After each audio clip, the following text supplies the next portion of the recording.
Mr. Ambani, Larry Fink, thank you very much, and welcome to a warm, sultry Mumbai from a very cold Davos, Larry Fink, where you were in the throes of conversation with world leaders about the world order or the world disorder. So let's get started with that. We're talking about investing in a new era. What are the changes that you foresee that will shape the investment choices, the investment decisions of leaders like you as we look at this new era? Well, first of all, it's great to be here in Mumbai. It's great to spend time with my partner, Mukesh, and the entire Reliance and Jio team. So it's a real honor to be here. Weather is nicer here than it is in Davos, and much nicer than New York, where I had our board meeting last week. So it's good to be here. You know, we talk about a new era to give people a foundational understanding where we are. But as an investor, I don't look at any era. I mean, our job is to be having people focus on the real opportunities to invest over a lifetime. There's so much information that confuses people. Media talks about the moment, the velocity of money. And the reality is, for most people, they need to be in a position to grow with each and everyone's country. So when you think about the growth of India, it's not a quarter, it's not a day or a week, it's not a year, it's over a long horizon. And you could say maybe this is the era for India over the next 20, 25 years. But if you use that as a foundational paradigm that we all want to think about, the era of India, forget about the era of investing for a second, but the era of India, the key for us, the key for Jio Blackrock is to compel more people to understand what does that mean, the era of India, and how do you participate in it? What we've learned in the United States, for that segment of the population that had invested with the growth of America, they're far better off than those who just kept all their money in a bank account. And so the key is, if you believe in the era of India, forget about the era of India, investment, the era of India, which I believe in, we need to get more people investing alongside the growth of the country. And that's the role of the capital markets, that's the role of what we can be doing together. And to me, whether it's, you want to focus on AI, you want to focus on how we live, how we grow, how we educate ourselves, to me, those are subsets of the era of India and the opportunity to be an investor alongside the growth of India. And to me, that's a compelling story. It's not about, about tariffs or President Trump or anything else that's top of mind. We need to be compelling people to think about the horizon of investing over a long period of time, to grow with the great companies of India, to be a part of that and to participate in that. And I'm absolutely convinced, if you believe in that, in the era of India, we need to compel hundreds of millions of Indians to invest alongside the growth of India. And that will actually transform India in so many ways, because as more and more families invest alongside the growth of India, India has less needs for the importation of capital. And I do believe the combination of importation of capital from foreign investors who believe in the era of India, but the fundamental foundation of any country is having the domestic economy being built on the back of retirement savings, on the back of excess savings, to invest alongside of that. Well, thank you very much for those opening remarks. And, the era of India, says Larry Fink, that is certainly going to be one of the headlines that goes out this evening. But if I could ask you to explain to us what excites you the most about India. You referenced the tariffs, and, we've had a deal with the US overnight. President Trump and Prime Minister Modi have signed off on that reciprocal tariff agreement. So the overhang has lifted at least on one aspect of that relationship. How crucial a development is that, and what excites you the most about India today? Well, let's be clear, over 20 years it had no bearing. Maybe over the next 6 months or a year it had some significant bearing, but over time the foundational issues of India, how it's able to leapfrog. I mean, you watch what has, over the last, I would say, since the era of the smartphone. And I think that's a pivotal point. 2012 was, I mean, think about your life before the smartphone here in India. But the beginning of the smartphone, the rollout of 5G, and how that transformed India in so many ways. When you think about how the Modi administration digitized the rupee and how it transformed commerce in India across the board.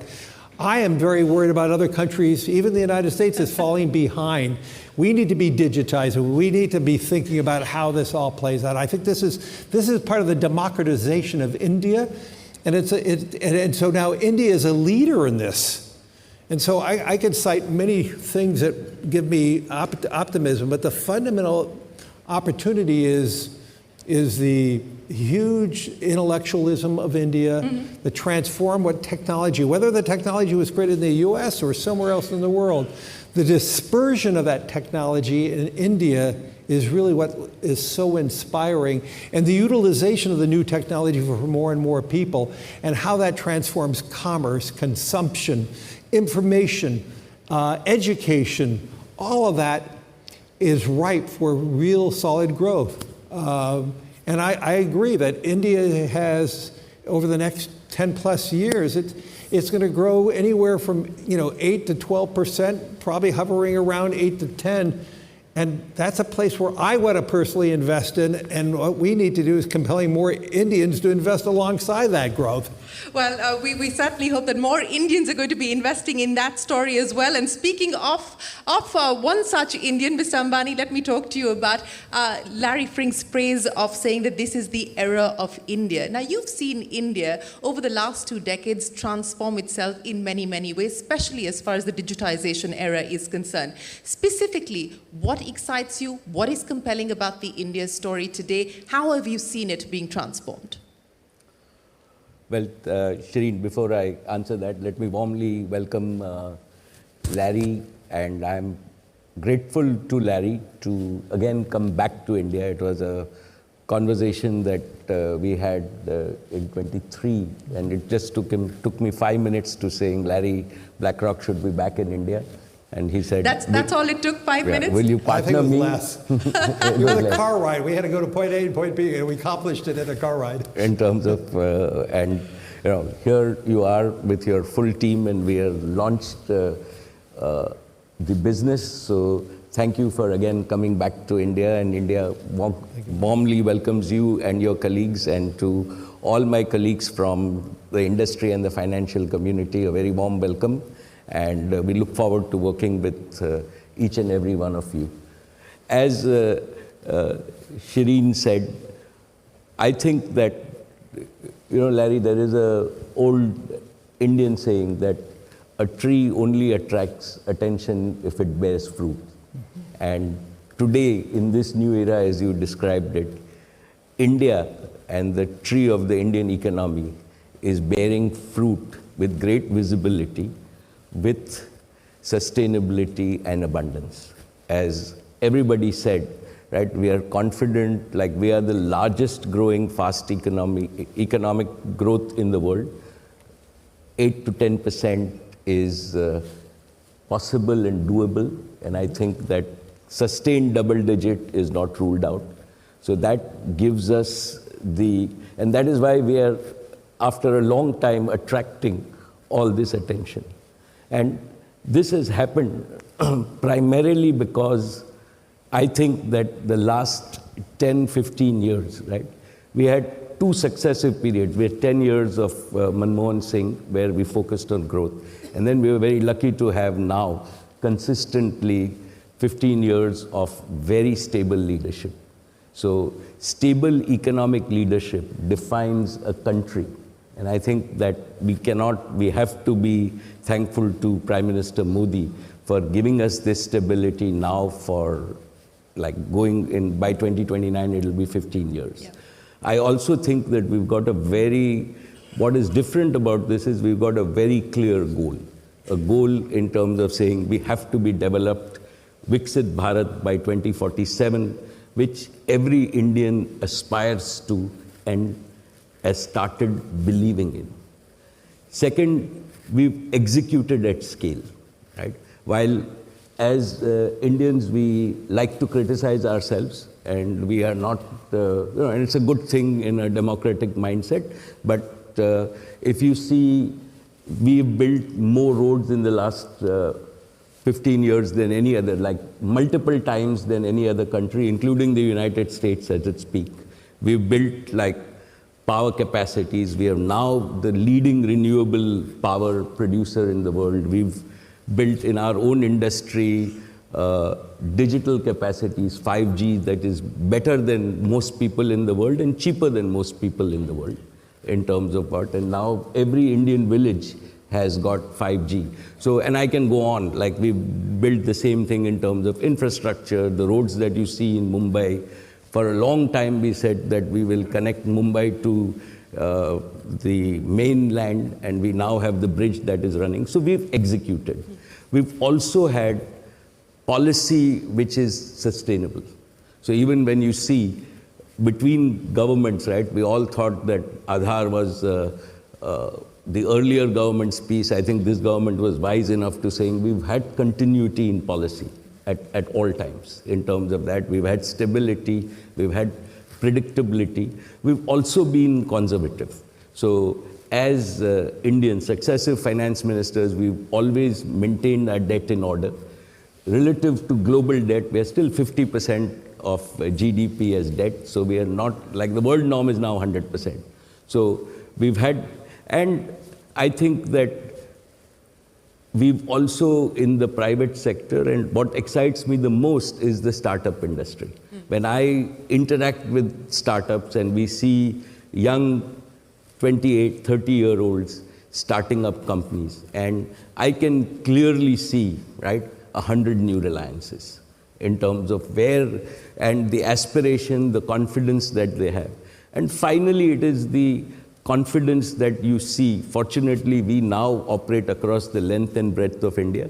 So it's not only the confidence in forums like this, but when you see the confidence in young people going to school and colleges, wanting, and in parents today believing that their tomorrow is better than today, right? And that is a big, big change in India, that all of us, this is our baby boomer generation. This is the Indian generation that believes that they'll make a better tomorrow than today.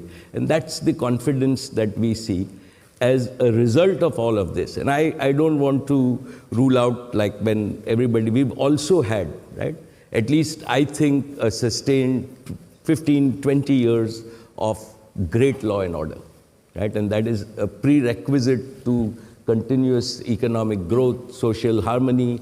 All of these things matter in terms of that. And hopefully, like we are now setting the foundation for many, many decades. The world sees that. And that is why, even like after the budget, we had the European treaty, we had, fortunately, the US. So the world is looking at us. We have, and we at Reliance get at least every month 3 or 4 global majors. We cannot say yes to everybody for partnerships in terms of saying we want to come to India and can we work together. So the world is taking notice of India. It's a tree laden with abundant fruit. And I've always believed that for profit and for prosperity, nobody needs an invitation. And that is why we are attracting all the people. And I think this is very, very sustainable over the coming decades. Sustainable for the coming decades, and 100 more Reliances, in your words, from the startup ecosystem. If that is, comes true and that bears fruit, it'll be a very, very different economy, as you point out, Mr. Ambani. But, I want to understand from you, since we're talking about Jio Blackrock, we're talking about the opportunity for India's financial sector. A lot of people are asking, is the ambition and the aspiration to disrupt this business just as you did with telecom, Mr. Ambani? Well, our ambition and aspiration starts with, what I admire about Larry. Right? And Larry is not only, right, the result-oriented CEO of a US top global multinational, right? But I think that he has a very compassionate and passionate heart, right? When he told me that, look, like at the end of the day, purpose of BlackRock is not to just make short-term results or not even to make returns, right, for my investors and my shareholders, right? If I cannot put this money to work, first for the betterment of society, and as a byproduct, I give my investors and shareholders returns, then I would have done my job. And that is the Reliance philosophy too. We've always believed that at our minds match. And the purpose of Jio Blackrock, right? And I think that disruption is fashionable, but the opportunity that we see is that Indians have really been savers, right? Right from, if you look at our history, we have saved consistently over the last 5-6 decades. What has happened is that some of this saving has not been productive. If you see just the last year, right? We as India imported $60 billion worth of gold, and we imported $10 to $15 billion worth of silver. And all of this not for industrial use, but really for domestic savings in terms of... Now, this is unproductive. If we can actually convince the Indian saver that if one invests in the capital markets in a safe, transparent, and consistent way, there are returns. And these returns we heard from all the three panelists compound. And for us at Jio Blackrock, the opportunity is to encourage Indians to save, but to make sure that we give them the options to convert those savings into earnings and hopefully compound their earnings so that they not only work for themselves, but they also work for the Indian economy. And that propels the Indian economy to grow in terms of what we want to do. And then we all grow together. So yes, if you call that disruption, we will use technology, distribution to achieve that for every Indian household, for every Indian small business and large businesses. That's our objective. So from the foundation and the beginnings of BlackRock, we never focused on targets of growth, ever. And yet, our focus has been relentlessly on the client, whether it's a client who's awarding us 100 rupees or a sovereign wealth fund who is awarding us tens of billions of dollars. If you are working on behalf of each and every client, and you're serving that client over a long horizon with good advice, with maybe a degree of safety, and importantly, just confidence building about the opportunities of compounding over a long period of time. Through the utilization of technology to intersect more often, more frequently, to have deeper, broader relationship with your clients. That's how disruption occurs. But disruption does not occur because you set a target. The target is making sure you're living with purpose every day with each and every client. And if you can achieve that with consistency day after day, clients will reward you with more share of their wallet. And so to me, it's just it's a process. It's a process you have to earn every day, live every day, and if you do that properly and you embedded that in the culture of the firm, we could be disruptive, but you can't be otherwise. Yes, we can't be otherwise. You need to have the alignment of values, and then, of course, everything else builds on top of that. But Mr. Ambani, let me come back to you on the investing in India's growth opportunity and this new era that we're speaking about, and the role of making strategic choices today, which will require patient capital. And I want to understand from your perspective what it will take actually to build patiently with patient capital over the next 2 decades.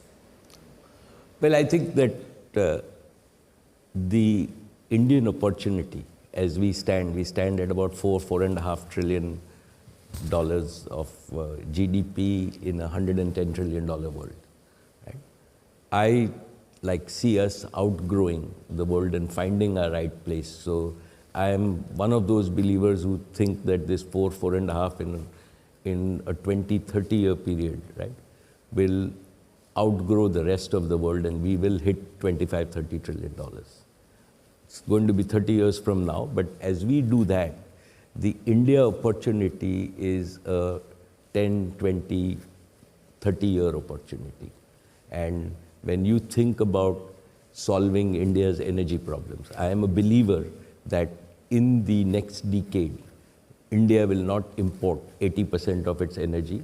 We have a path, and God willing, with technological breakthroughs, we will be reasonably self-sufficient in energy. Investments in such energy sectors which make us self-sufficient are 20-30 year time horizons.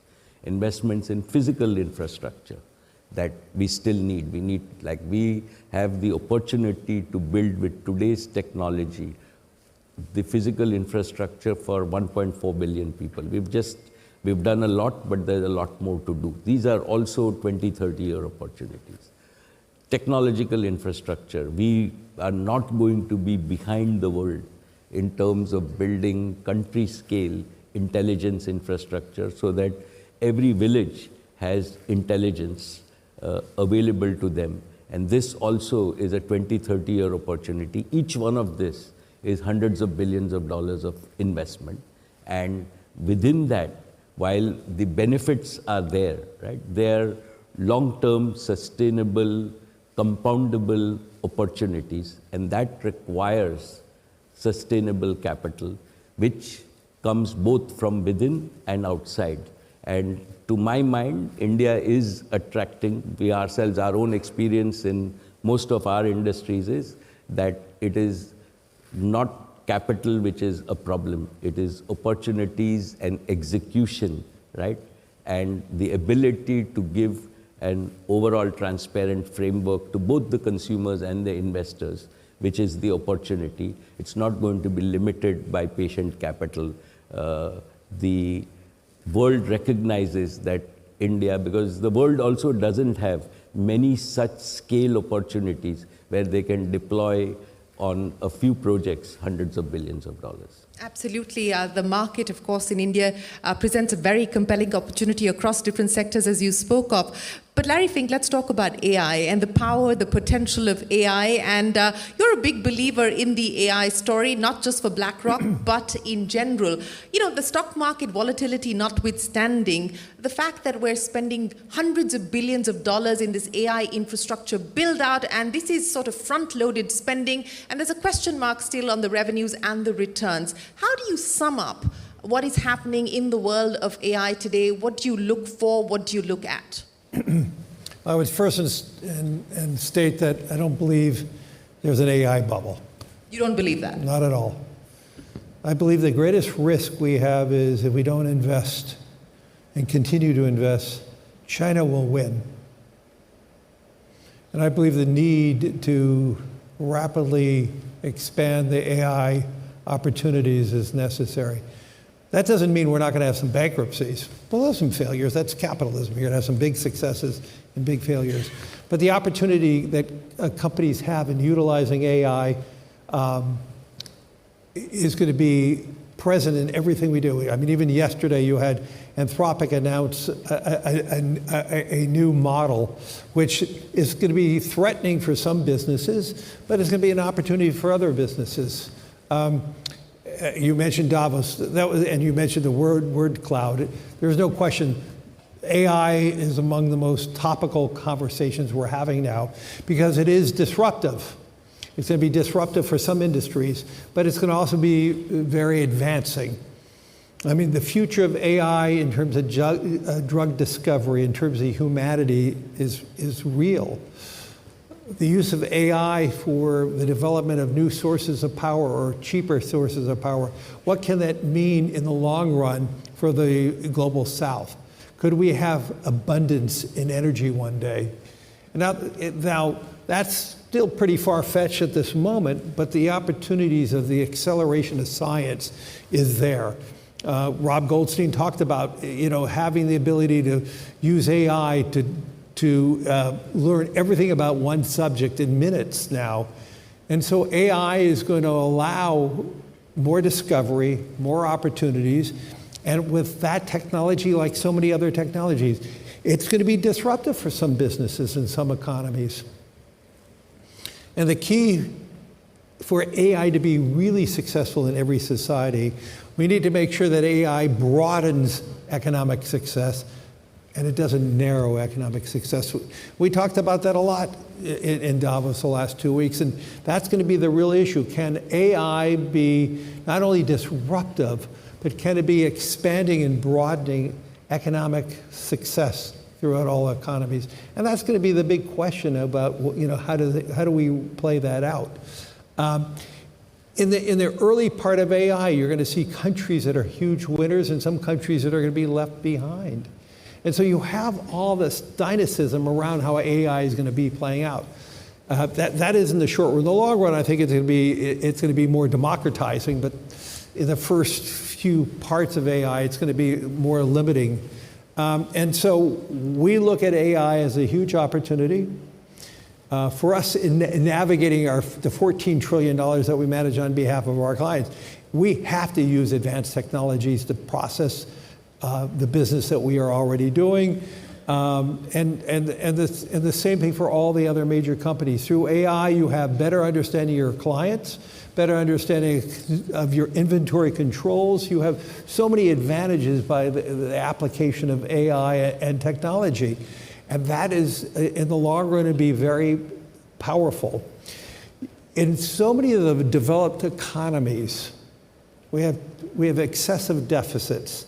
It's a conversation that was not talked about in Davos, about the excessive deficits, which is a substantial problem for many of the developed economies, including the United States. Can AI increase productivity? And if so, can we increase GDP with a diminishing population? That's going to be the question that Korea is going to be asking, and Japan's going to be asking, and Italy. Can you have a growing economy? Can you have a broadening of economic success with fewer people, with the utilization of AI and robotics? I believe the answer is going to be profoundly yes. But it also means countries that have very rapid growing populations, that's going to be a bigger question.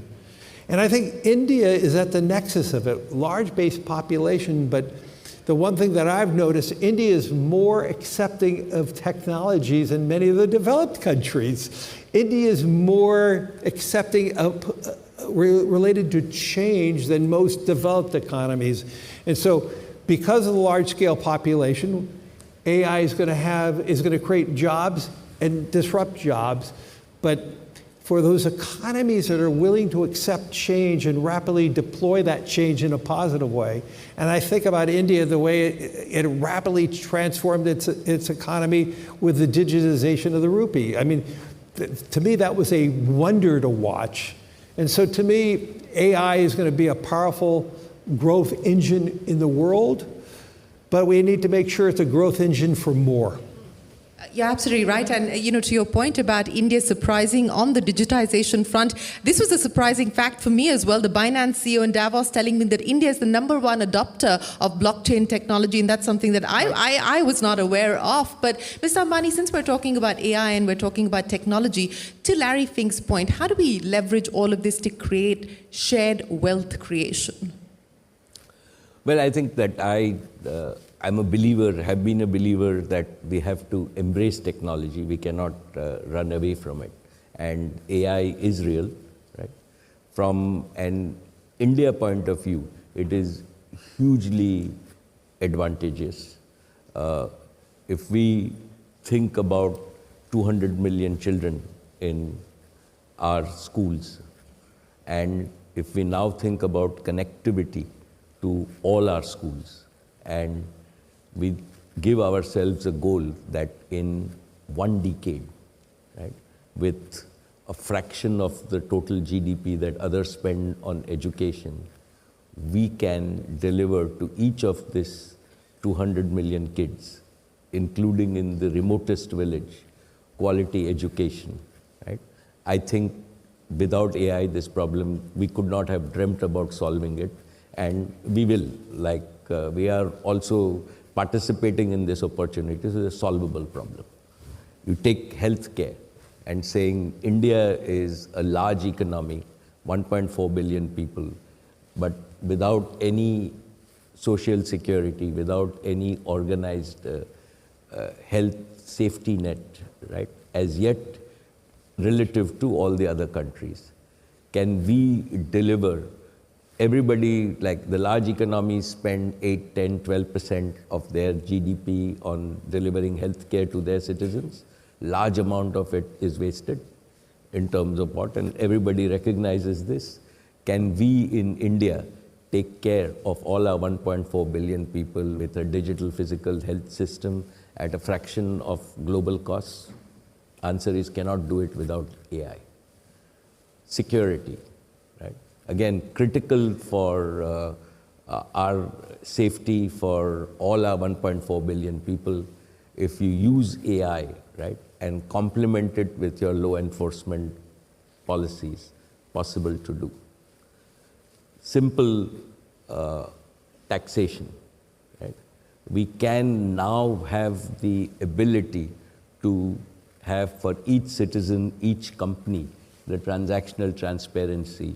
So your tax paying becomes as simple as when you stay in a hotel and you have an electronic system, you can see all your transactions both ways and there are no disputes. And it becomes a much predictable, enforceable society. Can it? So that's AI. And we shouldn't get scared of AI. It's exactly like when the Industrial Revolution came, right? Humanity moved forward. We moved, productivity moved forward. We moved from 0.3% growth for many, many decades or many centuries to 3% growth overall, right? And at that time, if you go back 200 years and if you ask people that can people travel 2,000 kilometers a day, right? We would say not possible. Today, all of us, not two, with flying we can travel 30,000 kilometers a day. And I think we're just at the beginning of that age. We must embrace it. India has the opportunity, and what we see, as you said, is we see that young Indians, as Kamath Saab said, old Indians, right? India just adapts to technology faster than everybody. We've seen it firsthand over the last 5 years in terms of what we want, and we should use that at our competitive advantage.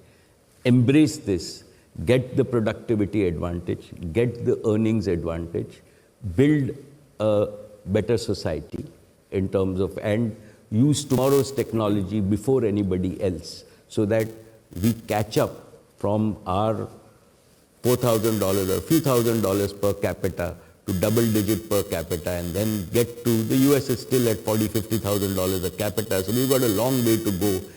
This is our part to catch up, and I think the world will allow us to catch up with them in the next 2 decades, and that's an opportunity. Like from my point of view, at Reliance, we are taking this opportunity with both hands in terms of that. It's once in tens of centuries opportunity, and we can, like, if we embrace technology, if we allow our youth to embrace that, right, then in the next 20, 30 years, we can redefine India and find our true position in the world.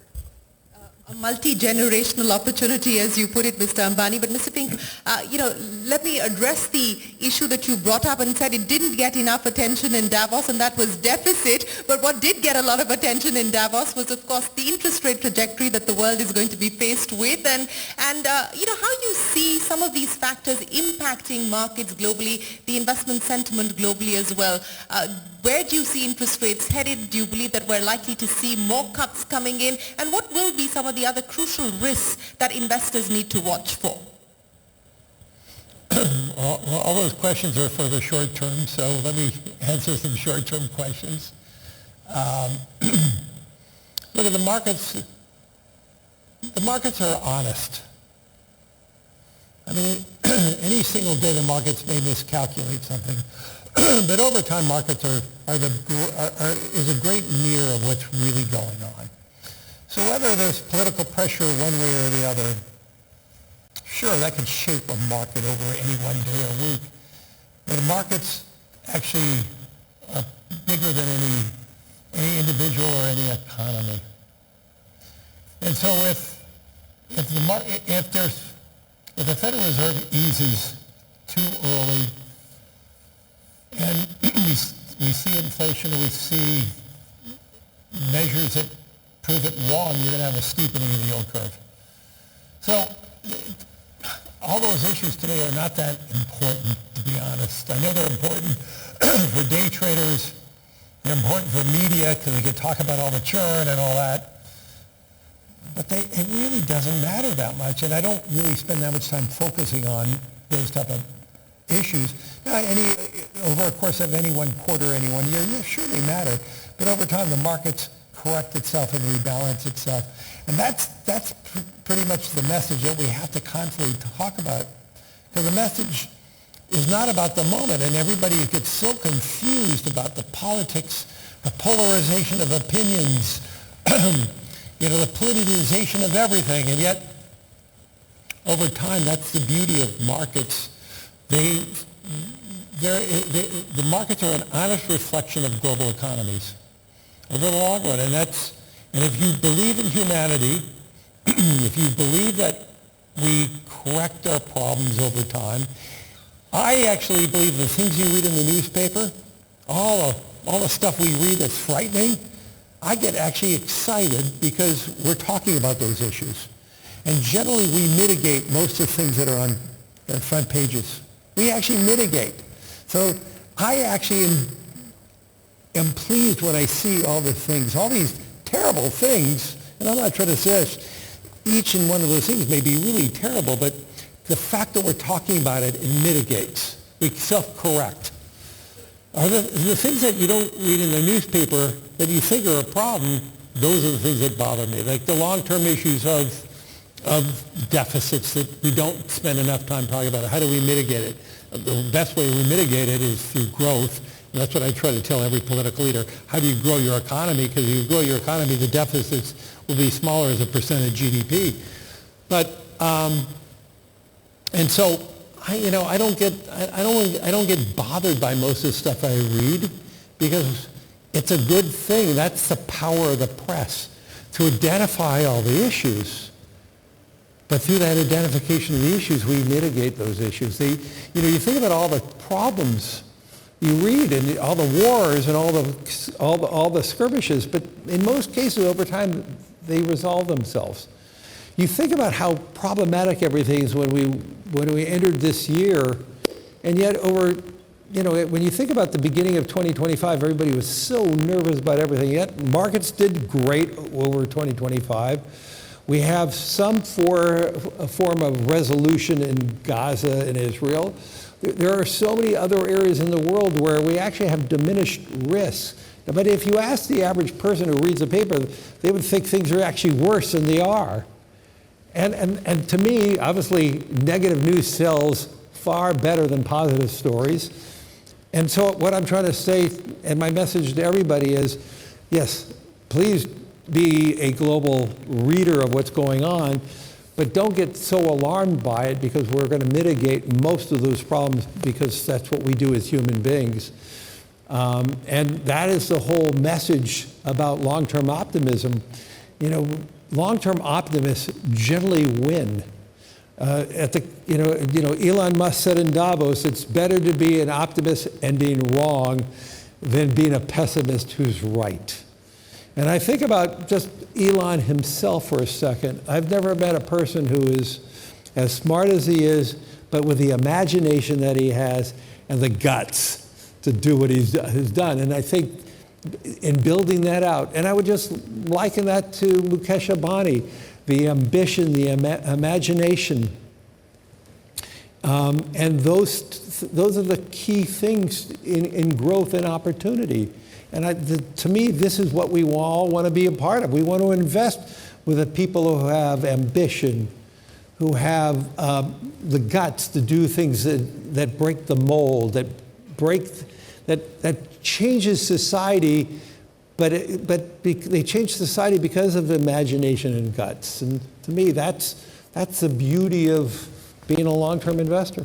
Absolutely. So being an optimist and getting it wrong versus a pessimist and getting it right, in Elon Musk's words, is more important, and you agree with him. But Mr. Ambani, you were talking about the startup ecosystem, and I want to understand from you, both of you spoke about changing the mindset from savings to investing, and both of you are focused on generating growth. What is the message to the young Indian saver today? What would both of you tell the young Indian saver? And let me start by asking you, Mr. Ambani. Well, Shireen, I think that to my mind, the India opportunity, right, is genuinely a new era. It's now, we can see it visibly over the next 2 or 3 decades in terms of, and all of us agree that growth, and we take growth for granted, but let me tell you, all over the world, people would die for 10% year-on-year growth, right? And we are growing on a large base, and we will sustain that.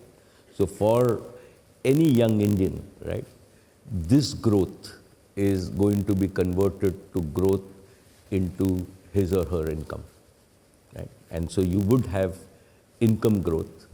We've got to continue our savings mindset. We still want to be conservative. We don't want to inherit too many deficit problems. We are still okay. So as long as we save, and if we make that mental mindset in terms of saying we will go and invest our savings to grow with India back into productive uses, to have these productive uses, Jio Blackrock and the whole financial community. Today, to my mind, while we all talked about 1 minute, I still think that from my perception, right, access to investments and productive compoundable investments is complex, it's not affordable, and it's not available to all. And that is what every young Indian should demand for.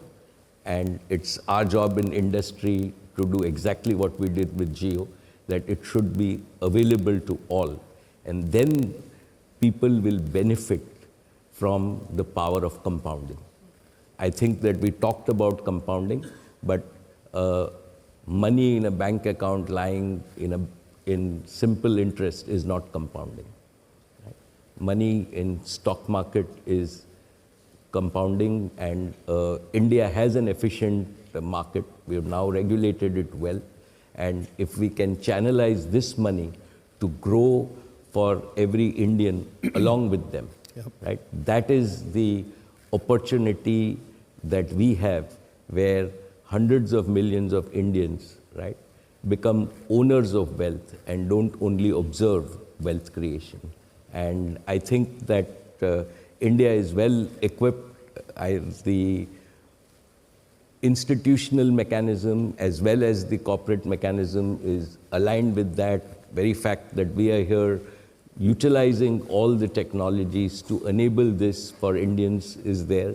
And within this framework, right, there are still many, many unsolved problems. And even after 3 decades, there will be many unsolved problems. So the opportunity for startups, think in a big macro piece, right? It's a $110 trillion world, 4.5 trillion India, right? The $110 trillion world with AI productivity will go up to a $300 trillion world in 3 decades, right?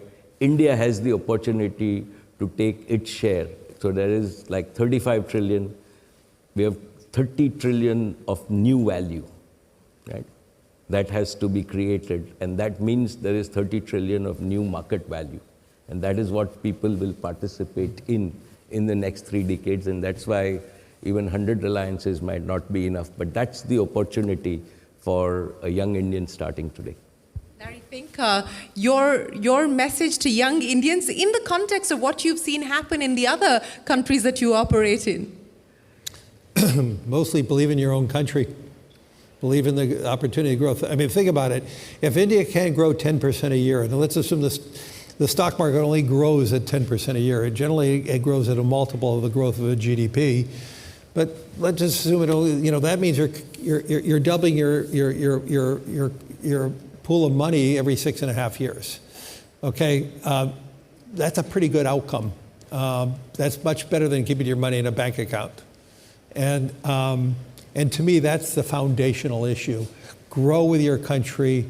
And if you believe that there's leverage in the system, which there is, if the economy grows at 10%, the equity markets are going to grow, 5-6 points above that over time. And so to me, that's the foundational to build financial security, dignity when you're in retirement. And to me, that is a whole foundational issue for a successful economy. You spend a lot of your time fishing, Larry, I believe. I believe this deal got done in a car, and it was less than... We weren't fishing, no. No, you were not fishing, but what was the bait? Friendship. Friendship. That is the perfect note to end this conversation. Larry Pring, Mukesh Ambani, thank you so very much for joining us and giving us a long-term perspective of the strength of the India story and the strength of this partnership. Appreciate your time. Ladies and gentlemen, a big round of applause for Larry Pring and Mukesh Ambani. Thank you, Shivi. You're brilliant as usual. Thank you. Thank you. Thank you, Larry.